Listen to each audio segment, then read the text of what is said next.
नमस्कार दोस्तों, सभी पेंशन धारकों का स्वागत है एक बार फिर से हमारे इस YouTube चैनल पर। दोस्तों, इस वक्त की पेंशन धारकों के लिए बहुत ही इंपॉर्टेंट खबरें आ गई हैं। जी हां दोस्तों, आखिरकार EPS 95 न्यूनतम और हायर पेंशन को लेकर आप सभी के लिए बड़ी खबर आई है कि असली सच्चाई इस पेंशन की क्या है, इसके बारे में बात करेंगे। वही बात करेंगे कि सभी कर्मचारी खुश हो जाइएगा, अब हर महीने मिनिमम 10,000 रुपए की यहाँ पर जो है पेंशन मिलने वाली है। पेंशन भोगियों के लिए बड़ी खबर यह है कि हर महीने 10,000 रुपए की न्यूनतम पेंशन मिलेगी। कैसे आप पेंशन से जुड़ा ये बड़ा चेक कर पाएंगे, इसके बारे में आज की इस वीडियो के अंदर बात करेंगे। वहीं दोस्तों, महंगाई भत्ते में बढ़ोतरी को लेकर हम सभी के लिए बड़ा ऐलान हो गया है। केंद्रीय कर्मचारियों और पेंशन धारकों को इससे बड़ी राहत मिली है। तो आखिरकार महंगाई भत्ते में कितनी बढ़ोतरी और कब से लागू होगी, जिससे सैलरी और पेंशन के अंदर कितनी बढ़ोतरी देखने को मिलेगी, इसके बारे में बात करेंगे। और वहीं बात करेंगे EPF खाता धारकों और EPS 95 पेंशन भोगियों को सरकार की ओर से खुशखबरी है। सरकार ने कई बड़ी सौगात पेंशन धारकों को दी है। कर्मचारी भविष्य निधि संगठन के साथ मिलकर बड़े ऐलान आप सभी के लिए किए जा चुके हैं। तो इन ऐलानों के बारे में भी चर्चा आज की इस वीडियो के अंदर करेंगे। और साथ ही दोस्तों, आप सभी के लिए यहाँ पर जो है पेंशन को लेकर आई आज की तमाम बड़ी खबरों की चर्चा करने वाली हैं। इसलिए आप सभी पेंशन धारकों से निवेदन है कि दोस्तों, आज की इस वीडियो को आप लास्ट तक देखिएगा। साथ ही हमारे चैनल पर नए हैं तो दोस्तों, चैनल को भी सब्सक्राइब जरूर कर दें। तो चलिए बिना किसी देरी के आज की इस वीडियो के अंदर पेंशन धारकों के लिए खबरों का सिलसिला शुरू करते हैं।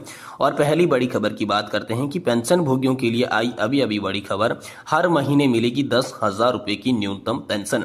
जी हां दोस्तों, केंद्र सरकार ने हाल ही में 23 लाख कर्मचारियों के लिए यूनिफाइड पेंशन स्कीम की घोषणा की है, जो कि 1 अप्रैल 2025 से लागू होगी।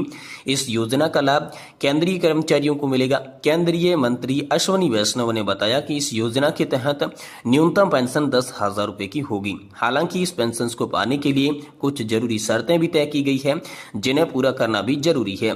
इससे लाखों कर्मचारियों को आर्थिक सुरक्षा और भविष्य की योजनाओं में स्थिरता मिलेगी। नई पेंशन योजना से कर्मचारी खुद को आर्थिक रूप से ज्यादा सुरक्षित महसूस करेंगी। इस स्कीम की घोषणा की है और इस स्कीम की गाइडलाइन के मुताबिक ये योजना केंद्र सरकार ने कर्मचारियों पर लागू कर दी है, जबकि राज्य स्तर चाहे तो इसे भी अपना सकती है। इसके लिए वह स्वतंत्र है। इसी को लेकर महाराष्ट्र गवर्नमेंट ने इसी हफ्ते मंजूरी दे दी है। इस योजना के तहत कर्मचारियों को पिछले 12 महीने के औसत मूल वेतन पर 50% आजीवन पेंशन के रूप में मिलेगा। शर्त यह है कि 25 वर्ष की सेवा पूरी कर ली है। इसी के साथ 10,000 रुपए की न्यूनतम पेंशन भी सुनिश्चित की गई है, जिससे कर्मचारियों का फ्यूचर आर्थिक रूप से सुरक्षित हो सके। तो दोस्तों, यूनिफाइड पेंशन स्कीम के तहत 10,000 रुपए की न्यूनतम पेंशन पाने के लिए एक अहम शर्त रखी गई है। इसके मुताबिक इस पेंशन का फायदा सिर्फ वही कर्मचारी उठा सकता है जिन्होंने कम से कम 10 साल की सेवा पूरी कर ली है। अगर किसी कर्मचारी की नौकरी 10 साल से कम है तो उसे न्यूनतम पेंशन मिलेगी या नहीं मिलेगी, इस पर कोई भी स्पष्टता नहीं है। सरकार का कहना है कि 10 साल या इससे अधिक की सेवा पर ही 10,000 रुपए की पेंशन दी जाएगी, लेकिन 10 साल से कम सेवा वाले कर्मचारियों के लिए क्या रूल्स होंगे, इस पर अभी भी स्थिति जो है वो स्पष्ट नहीं हुई है। तो दोस्तों, जानिए 23 लाख कर्मचारियों के लिए क्या है नई पेंशन स्कीम।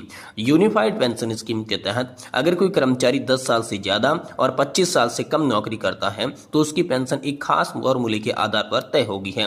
एग्जाम्पल के लिए दोस्तों जान लेते हैं, एम्प्लॉयज 24 वर्ष तक जॉब करता है, उसे कम से कम 10,000 रुपए की पेंशन नहीं मिलेगी, बल्कि उसका 25 वर्ष की सर्विस के लिए 50% की राशि थोड़ी कम होती है। आमतौर पर स्थिति में 45 से 50 के बीच होती है, जो सेवा की अवधि के आधार पर आप सभी के लिए तय की जाती है। यानी कि दोस्तों, इस पेंशन योजना के तहत प्रावधान ये है कि अगर आपने कम से कम 10 साल की सेवा की है तो दोस्तों 10,000 रुपए पर मंथ आपको गारंटीड पेंशन मिलेगी। और अगर आपने 25 वर्ष तक लगातार योगदान किया है तो दोस्तों आपकी जो 12 महीने की औसत सैलरी निकल कर आती है, उस सैलरी के आधार पर आपको पेंशन मिलेगी। 23 लाख केंद्र सरकार के कर्मचारियों के लिए लागू कर दी जा चुकी है और इसके बाद महाराष्ट्र ने इसको लागू कर दिया है। अब आने वाले समय में कौन से राज्य इस पर एक्शन ले सकते हैं, इससे जुड़ी क्या बड़ी खबर होगी, वो भी हम आगे वीडियो के अंदर आप सभी को देते रहेंगे। वहीं दोस्तों, महंगाई भत्ते में बढ़ोतरी को लेकर आप सभी के लिए बड़ी खबर है। इसके लिए ऐलान हो चुका है। केंद्रीय कर्मचारियों और पेंशन धारकों को इससे बड़ी राहत बताई जा रही है। दोस्तों, केंद्रीय कर्मचारियों और पेंशन धारकों के लिए बड़ी खुशखबरी आई है कि जुलाई 2024 से लागू होने वाले महंगाई भत्ता यानी कि डियरनेंस अलाउंस में बढ़ोतरी पर मुहर लग गई है। सरकार ने इसे 3% बढ़ाने का निर्णय लिया है, जिससे अब कर्मचारियों और पेंशन धारकों को कुल 53% का महंगाई भत्ता मिलेगा। तो आइए विस्तार से जानते हैं इस फैसले की सभी पहलुओं के बारे में। देखिए, महंगाई भत्ते में 3% की बढ़ोतरी की सबसे पहले बात करते हैं तो जनवरी 2024 से केंद्रीय कर्मचारियों और पेंशन धारकों को 50% महंगाई भत्ता मिल रहा था। AICPI यानी कि all India consumer price index ने जून और जुलाई 2024 के आंकड़ों के आधार पर महंगाई भत्ते में 3% की वृद्धि को मंजूरी दे दी है। इसका मतलब है कि अब केंद्रीय कर्मचारियों और पेंशन धारकों को 53% महंगाई भत्ता मिलेगा। ये फैसला उन सभी कर्मचारियों और पेंशन धारकों के लिए बड़ी राहत है जो कि लंबे समय से इस वृद्धि का इंतजार कर रही थी। तो आखिरकार AICPI इंडेक्स का महत्व क्या है? तो महंगाई भत्ते की गणना इसी आंकड़ों के आधार पर की जाती है। ये इंडेक्स ये दर्शाता है कि महंगाई किस स्तर पर है और इस आधार पर महंगाई को कितने फीसदी तक यहाँ पर जो है बढ़ाया जाना चाहिए। तो मई 2024 में AICPI इंडेक्स 139.9 था, जून 2024 में 141.4 और जुलाई 2024 में ये इंडेक्स 1.3 अंक की बढ़ोतरी के साथ यहाँ पर 142.7 पर हो गया। इन आंकड़ों के आधार पर महंगाई भत्ता जो है वो अब सभी का 53.64% यानी कि 53.5% तक पहुंच गया है। तो कैबिनेट की बैठक में इसकी औपचारिक घोषणा के बारे में बड़ी खबर आई है कि दोस्तों 25 तारीख को होने वाली केंद्रीय कैबिनेट की बैठक में इस निर्णय पर औपचारिक घोषणा की जाएगी। हालांकि वृद्धि जुलाई 2024 से ही लागू मानी जाएगी। इस अवधि में बकाया का भुगतान कर्मचारियों को अक्टूबर महीने की सैलरी और पेंशन के साथ एरियर के रूप में किया जाएगा। इसमें जुलाई, अगस्त और सितंबर 2024 के 3 महीनों का एरियर भी शामिल होगा। तो दोस्तों DA मर्जिंग को लेकर भ्रम की स्थिति भी यहाँ पर आप सभी के लिए साफ कर दी जा चुकी है। पिछले कुछ समय में महंगाई भत्ते को मर्ज करने की अटकलें लगाई जा रही थी। 5वें वेतन आयोग को जब DA 50% पहुंचा था तब इसे मर्ज किया था, लेकिन इस बार DA को मर्ज करने में कोई योजना नहीं है और यह प्रक्रिया वैसे ही जारी रहेगी जैसे पहले जारी थी। तो दोस्तों जनवरी 2025 से लागू होने वाला है महंगाई भत्ते की संभावनाओं की जो चर्चा चल रही है और जुलाई 2024 में दोस्तों AICPI इंडेक्स के आधार पर यह अनुमान लगाया जा रहा है कि जनवरी 2025 से महंगाई भत्ता 53% 64 तक पहुंच जाएगा। और हालांकि अंतिम आंकड़ा जनवरी 2025 के पहले महीने के आंकड़ों पर ही निर्भर करेगा कि यह कितना बड़ा है और कितना आपको फायदा होगा।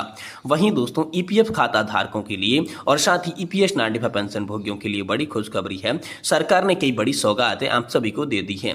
कर्मचारियों और एम्प्लॉयज प्रोविडेंट फंड हैंडल करने वाली कर्मचारी भविष्य निधि संगठन ने कुछ ही दिनों में ऐसे फैसले लिए हैं जिससे EPF खाता धारकों और EPS पेंशन के जीवन आसान होने वाला है।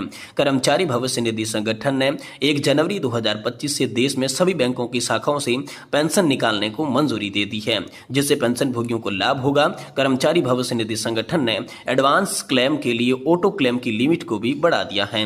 दोस्तों श्रम मंत्रालय ने बताया कि प्रधानमंत्री नरेंद्र मोदी की अगुवाई में केंद्र सरकार लगातार तीसरी बार सरकार बनने के बाद कर्मचारी भविष्य निधि संगठन ने ऐसे कई फैसले लिए हैं जिससे PF खाता धारकों और EPS 95 पेंशन भोगियों को राहत मिलने वाली है।